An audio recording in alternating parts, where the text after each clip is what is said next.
Hey church. Well, last week we started a sermon series and it was called Give Us a King, where Israel demands a king like the nations around them.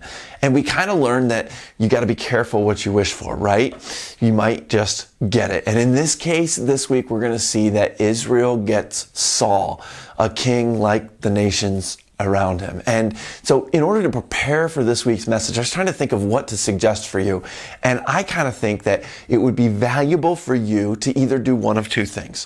One would be look at the two sins that Saul commits, the two direct commands that he disobeys.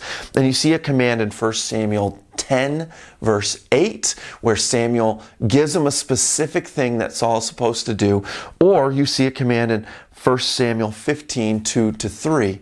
Both of these he breaks.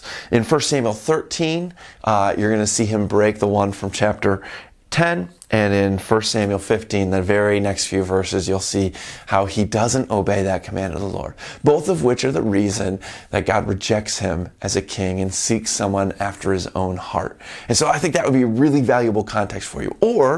Or you could go later in Saul's life and see after he sinned, after God's rejected him, and after God's anointed David, you can see where Saul, and this is in the 20s, 1 Samuel like 20 and beyond, where Saul is jealous of David and is chasing David, is trying to kill him.